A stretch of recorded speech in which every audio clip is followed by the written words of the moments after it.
Olá, segundo ano, boa tarde.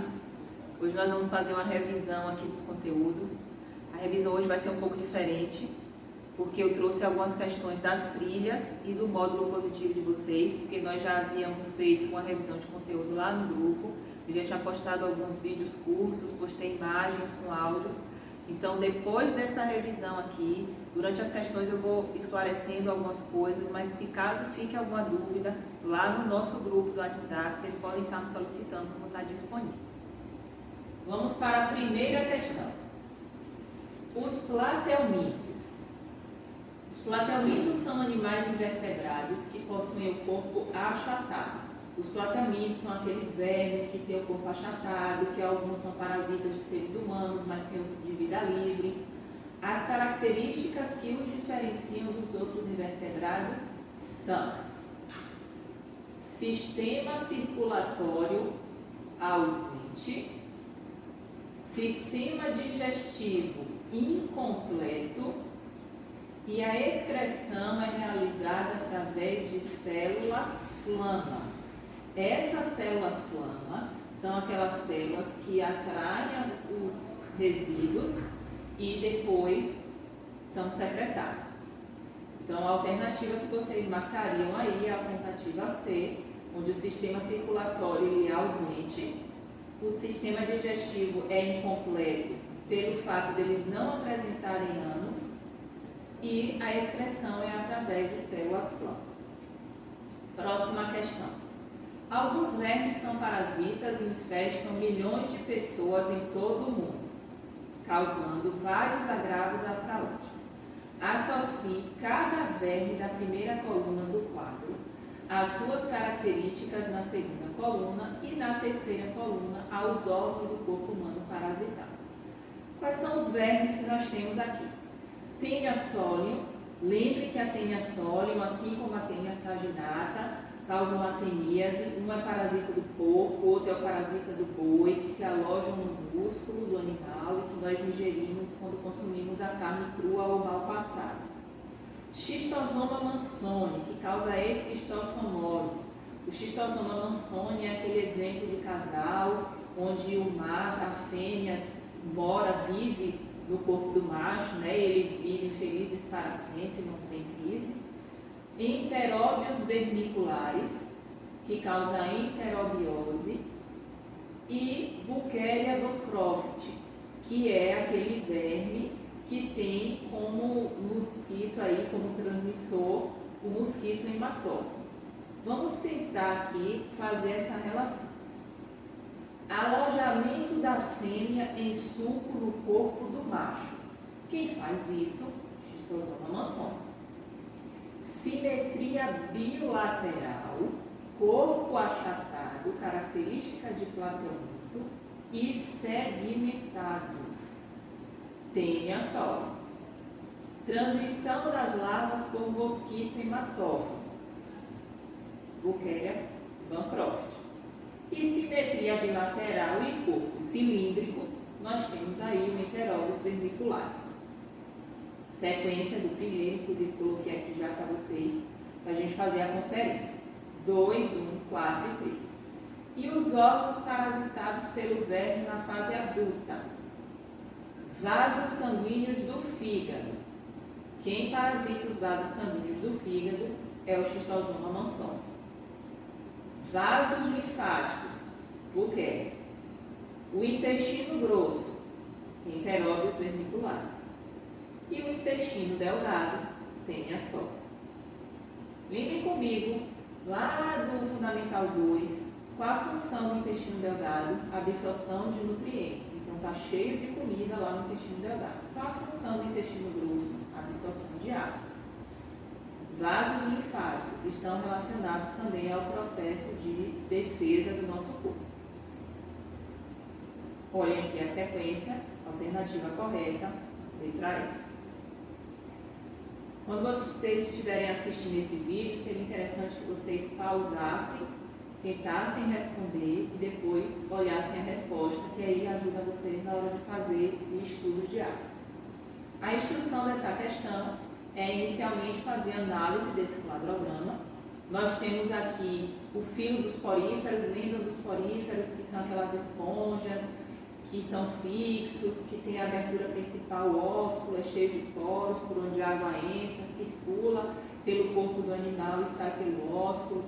Tem como células auxiliares daí nessa circulação os coanócitos, os quinidários, são aqueles que têm a substância urticante, que tem aquela quinida, tem as medusas que são livres, os pólipos que são fixos, os platelmintes são vermes, achatados, alguns livres, outros parasitas, e os nematódios que são os vermes cilíndricos.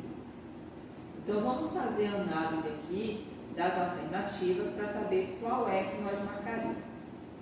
Com base no cladograma, é correto afirmar que o tracinho corresponde à presença de ponto 1, células nervosas. Falso. Os poríferos não apresentam células nervosas. Esse ponto 1 aqui é uma característica que todos os animais vão apresentar.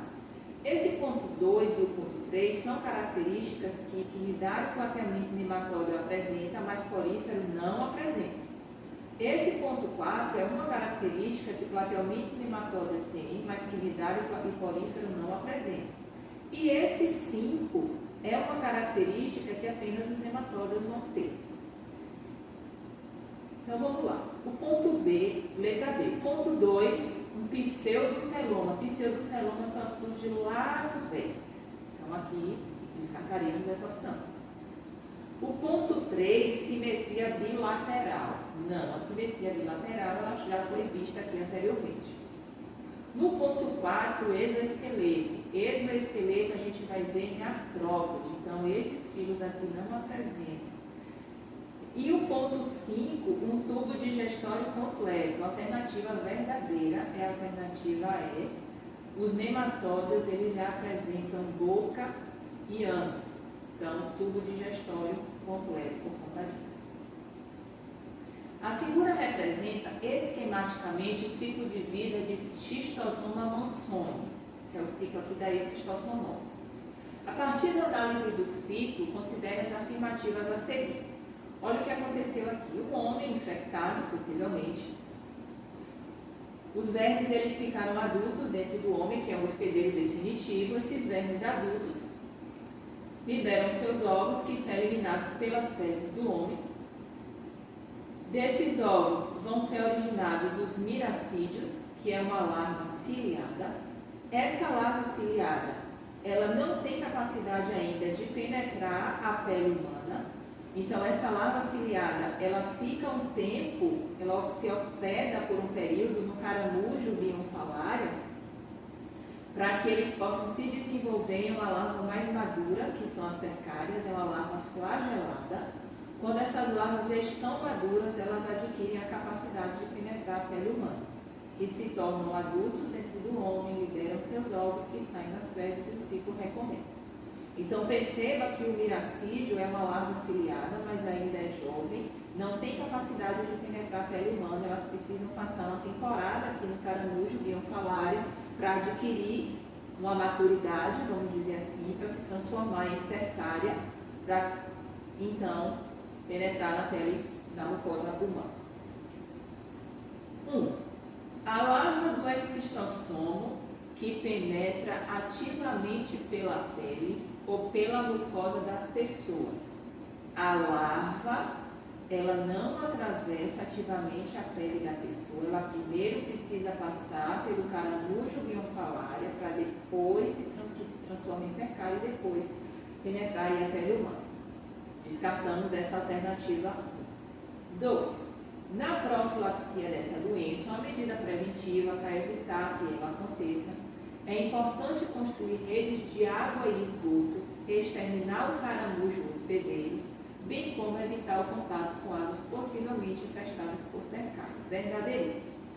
Inclusive, vocês estavam estudando para o seminário e vocês podem ter percebido que todas essas verminoses, tanto causadas por platelmintos quanto nematódios, elas têm como medidas profiláticas o saneamento básico. 3. O caramujo bionfalária representa o hospedeiro intermediário das larvas ciliadas, que são os miracídios. Estas originam de modo assexuado larvas dotadas de cauda, que são as cercadas. Vem dali. O caramujo biofalaria, ele serve como um intermediário para que os miracídios passem um período para amadurecer e se tornarem aptos a penetrar a mucosa humana. E o último aqui, o 4, a esquistossomose é ocasionada pela presença da larva do Schistosoma mansoni, e a infestação do homem é ocasionada pela ingestão de ovos. Não ocorre ingestão de ovos, essas larvas elas penetram a pele. Então vocês marcariam apenas aí a afirmativa 2 e 3. Essa questão foi uma questão do Enem. Olha o que diz aqui, esse texto base. Jeca, por que não trabalhas?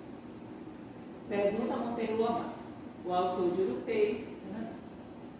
Aí Jeca responde: não é preguiça, seu Lobato, é uma dor na capunda, palpitação, uma canseira que não acaba nunca. Sim, eu sei, Jeca Tatuando, sofres de amarelão ou opilação.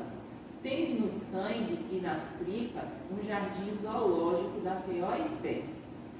E é essa bicharada que te faz papudo, feio, molengo e inerte. Só tens um remédio, o verdadeiro específico do amarelão. A gente vai ver qual é a solução aqui para a Jeca Tatu. Amarelão é causado pelo ancilóstomo. Essa doença tem esse nome popular porque o ancilóstomo ele suga o sangue do hospedeiro e provoca aquela aparência amarelada, aquela aparência pálida. Por isso que a gente chama popularmente aí essa verminose de amarelão. O rótulo do produto descreve características de uma doença que pode ser prevenida como, começar de baixo, substituição de casas de barro por alvenaria. Não estamos nos referindo aqui a barbeiro, então não tem nada a ver com substituir casas de barro. Eliminação de água parada. Não estamos trabalhando com o vetor nem mosquito que utiliza esse meio para reprodução. Utilização de mosquiteiro. Verme com mosquiteiro não tem muita coisa a ver, né? Aplicação de inseticida. Não coube dizer que existe inseticida para matar verme.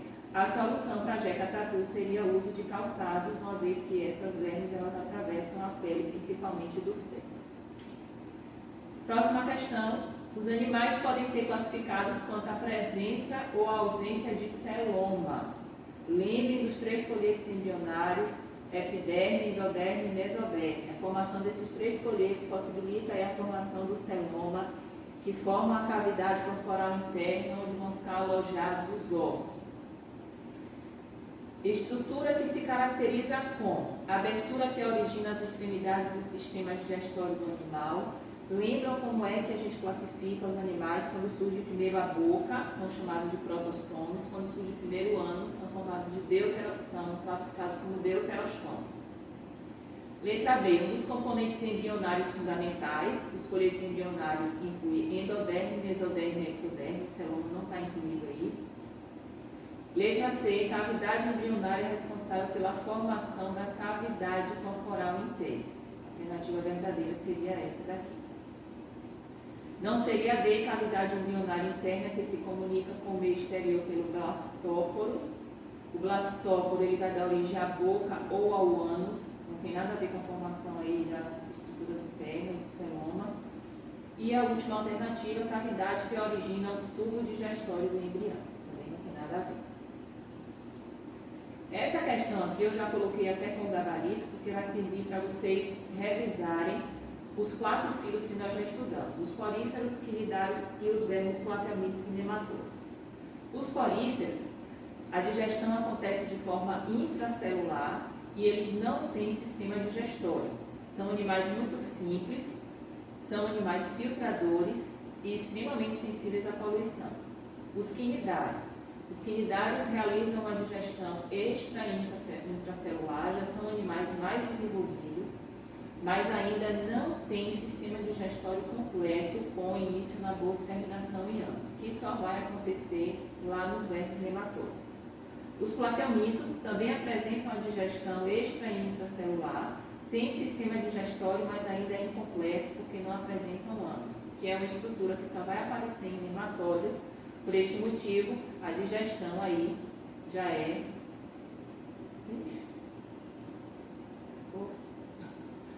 formando que iniciando a boca já termina em ânus. Então nós já temos aí, já temos aí um sistema digestório completo. Próxima questão: animais de corpo mole, sem esqueleto, mas geralmente protegidos por uma concha calcária, são denominados moluscos. Lembrem comigo aí quem são os representantes dos moluscos: gastrópodes, cefalópodes e bivalves. Os bivalves são aqueles animais que apresentam duas conchas, bi vem de dois e valvos vem de valvos, duas valvas que protegem o animal. São as ostras, os mexilhões, os gastrópodes, que são os caracóis, e os cefalópodes, que têm os pés presos à cabeça, os polvos, lulas e náuticos. A classe dos tracinho vive exclusivamente no mar e tem a cabeça diretamente ligada aos pés. Olhem eles aqui, cefalópodes. A classe que compreende as ostras e os mexilhões são os bivalves, enquanto os animais com representantes marinhos de água doce terrestre, cuja concha é espiralada, são denominados de gastrópode. Os pés ficam presos à região gástrica, ficam presos à região abdominal. E ainda há a classe dos escafópodes. Os escafópodes, eles não têm cabeça e eles têm um corpo semelhante a uma presa de elefante. Tem lá no resumo de vocês também. Um biólogo encontra uma nova espécie de animal de aspecto vermiforme. A princípio, fica em dúvida se este é um representante do filo Annelida ou Nematoda. Annelida são os anelídeos, que incluem as minhocas, são as oligoquetas, as poliquetas e os irudíneos ou aquetas, que não apresentam cerdas no corpo. Para decidir entre as duas opções, você recomendaria que ele examinasse a presença de... Nós temos dentre essas opções aí uma característica que surge no filo Annelida. É uma novidade evolutiva, que é a presença da segmentação corporal. Eles têm um corpo metamerizado. Então, eles já apresentam a metameria, o corpo dividido em segmentos. É uma característica exclusiva do filo Annelida. Então, a gente examinaria essa característica, uma vez que os nematóides não apresentam.